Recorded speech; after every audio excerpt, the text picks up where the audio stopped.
If you've been watching my videos for a while now, you must already be familiar with some of the art supplies that I love using. In today's video though, I'm going to do a deep dive into all of my gouache art supplies and how I like using them. Hello and welcome back to the channel. My name is Shivani and I'm an artist and entrepreneur based in Chennai, India. So gouache is one of the mediums that I love painting with, and most of my art is inspired by nature and traditional Indian art forms. So I do a lot of intricate detailing and things like that. Today I'll take you through all of my art supplies and how I use them. So let's start by talking about the paints. When it comes to gouache, Winsor & Newton Designer's Gouache is definitely my favorite range to work with. I have tried out a few budget brands in the past. In fact, I made a video which I'm linking to up here comparing budget and expensive gouache.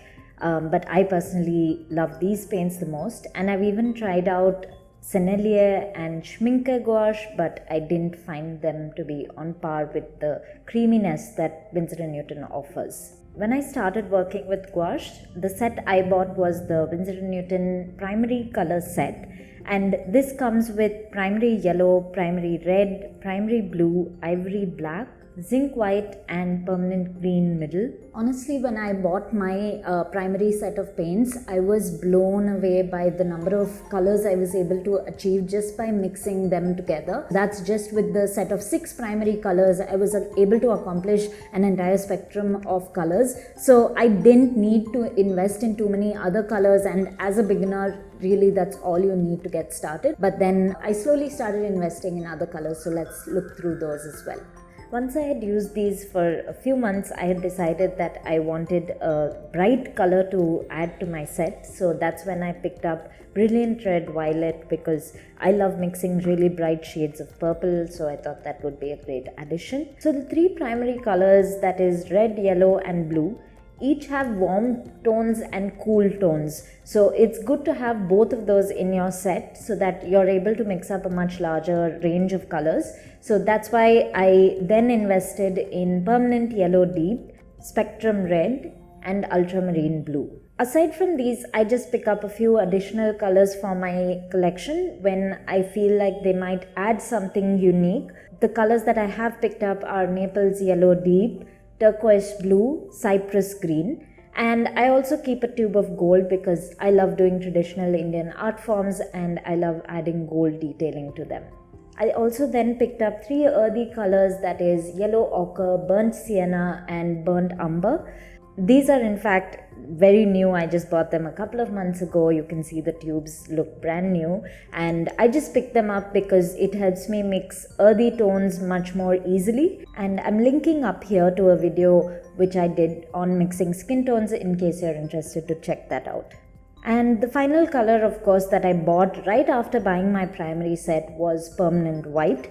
It is very useful to have this color because the primary set comes with zinc white, and Permanent White is a lot brighter and a lot more vibrant as a white compared to zinc white. Now let's talk palettes. So as you can see, I have a wide variety of palettes, and funnily enough, palettes are one of my favorite things to invest in because I just love the feeling of working on a great palette. So let's start with this one. This is a simple plastic palette with multiple wells where I can mix up a lot of color in advance and I can reactivate them even after they dry.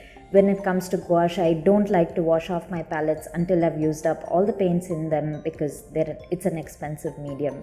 I then have this airtight palette, which is one of my favorites, and this has lots of wells for me to mix up colors in. When I'm working on slightly larger pieces where I need to mix up a lot of my paint in advance, because with gouache it's very tough to mix the exact same color again. So if you're working on a large piece and you know you're going to need the same color multiple times, it's best to mix sufficient paint in advance. So in those cases, I love mixing it on these kind of airtight palettes where I can store sufficient paint and I can close it and I can reactivate it once it dries as well. And then I have these beautiful ceramic palettes which I picked up from an indie ceramic brand in India. I love these so much. You must have seen them if you watched my previous videos. These are the palettes that I use when I'm working on smaller projects and when I'm shooting my videos. They're just so wonderful to work on, and the paint is so smooth on these palettes. This larger palette even comes with brush rests on the side of it, so that's really useful. When I'm painting, I can just keep my brush like that. So yeah, I really love well-designed ceramic palettes, and that's why I added these to my collection. Let's get into the brushes now. So my brushes mostly include a bunch of round brushes, which are the same as what I use for watercolor. So I have Princeton Heritage round brushes. Size 6, 4 and 2 are what I mostly use for my gouache work. I also have a Princeton Velvet Touch in size 10, but I don't use this as much for gouache work. It's mostly for watercolor that I use this brush. The most recent brush that I picked up is this size 8 Princeton Filbert brush, and in one of my previous videos I showed you how to paint a few different simple gouache pieces, and I used this brush for a seashell. I'm linking to that video up here. Aside from this, I have a mix of flat and angled brushes which give me great dry brush strokes, and I can use them for background washes as well. They cover a lot of area easily, and I keep these brushes more inexpensive because I don't use them for detailed work. I also like the Princeton brushes because they come to a fine tip, and that really helps in the work where I want to add more detail. Aside from this, I also have a few more inexpensive round brushes like this Oyster Synthetic brush.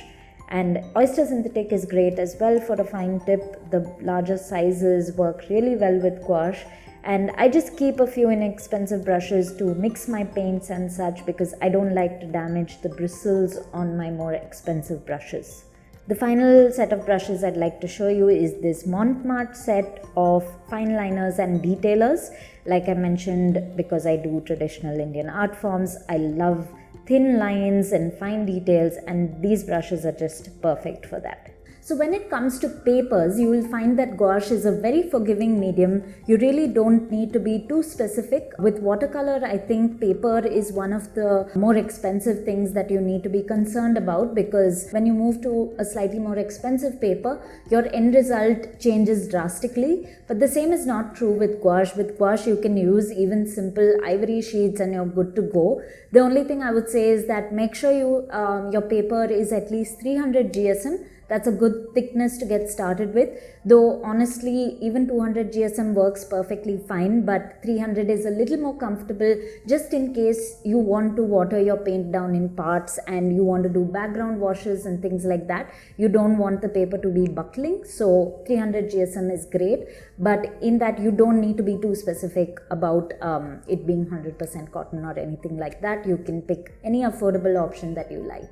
So these are the papers I currently use. I've been using Canson Montval since the time I started working with gouache, and it works really well. I'm also using Hindustan's 100% cotton watercolor paper. It's pretty inexpensive and it works perfect for gouache. I recently also picked up hot press papers by Lana, because hot press papers are great when you want to scan your work because they're perfectly smooth and you don't get the problem of having the paper grain show up on your scan. The most recent addition is this sketchbook from a vendor in India called Fairy Tale Arts. I really like this sketchbook. The paper is rough grain, although I don't particularly prefer rough grain for gouache. I prefer cold or hot pressed. But as a sketchbook, which I use for both gouache and watercolor, this paper is 320 GSM and it works really well. These are all the additional accessories I use when I'm painting with gouache. So firstly, I have a pencil, of course, to sketch my work. I use a 2B pencil because it's just a lot softer and it's easy for me to just lightly erase my work before I paint. I also keep a Sakura micron pen. This one is size 05 and I use this for any kind of sketching, adding a few pen details, or even just to sign my work. I then have these ceramic brush rests on which I place my brush while I'm painting, because once you wash your brush, it's best to keep it horizontal rather than vertical in a jar or something. I then have a few glass jars that were lying around at home which I use for my water, and I have this ceramic jar for when I'm feeling a little bit fancy, or for my YouTube videos. I really like it because it has these two jars joined together where I can use one to wash off my brush and one for the final rinse with clean water. And finally, I keep a waste cloth on hand. You can even use a paper towel, but I prefer keeping a waste cloth. So the final thing that I wanted to tell you about, and this is something I'm very excited about, is that I just launched these gouache starter kits in collaboration with Hindustan Trading Company in Chennai. We have 2 starter kits available. One is a pro kit and one is a basic kit. So I'm going to take you through the contents of each one of them. This is something you can easily purchase from Hindustan's online store, and I'll be sharing my discount code with you as well, so hold on for that. So let's start with the Pro Kit. Firstly, it comes with this free resource for you to download to get some ideas to get started on your gouache journey. This one comes with the Winsor & Newton Designer's Gouache Primary Color Set, which, like I told you, it's my absolute favorite and what I started with. It also comes with an airtight palette. And we've curated 3 brushes to be a part of this. So these are Princeton Heritage round brushes in size 6 and 4. And we also have a flat brush by Camlin. And finally, it comes with a Hindustan watercolor sketchbook, which, like I told you, is great to start off with gouache. Now getting to the basic kit. This one comes with similar stuff, just a few differences. So firstly, it also comes with the downloadable freebie from my side. It comes with the same airtight palette. The 3 brushes in this are Oyster synthetic brushes in size 4 and 6, along with the same Camlin flat brush. So for the gouache, and this is where the main difference is between the 2 kits, we provide the Brustro set of 12 gouache paints. And among all the inexpensive and beginner-friendly gouache paints that I've tried out, this is one of the best that I've tried. I was pretty impressed with it. And of course, it comes with the Hindustan watercolor sketchbook.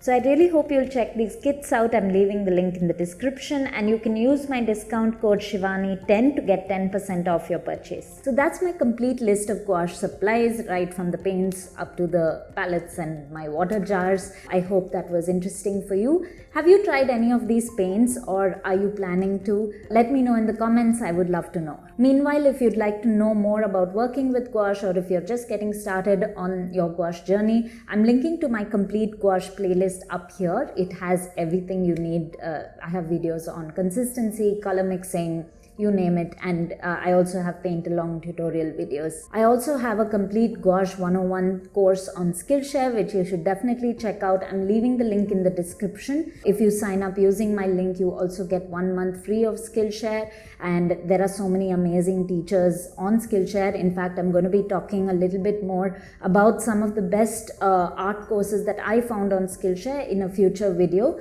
So if you'd like to make sure you don't miss that, please do subscribe to my channel. And the final thing is that I have a freebie that I made for you, which takes you through 8 different things that you can paint with gouache that are very simple, very beginner friendly, and have complete instructions. And there are 17 bonus prompts. So it's a total of 25 different ideas of things to paint when you don't know what to paint. That link is in the description as well. You can just hit the link, leave your email ID, and you'll receive a copy of it. Thank you so much for watching. And if you enjoyed this video and if you enjoy working with gouache, you should definitely check out these 2 videos here. I'm sure you'll enjoy them, and I will see you in the next one. Bye.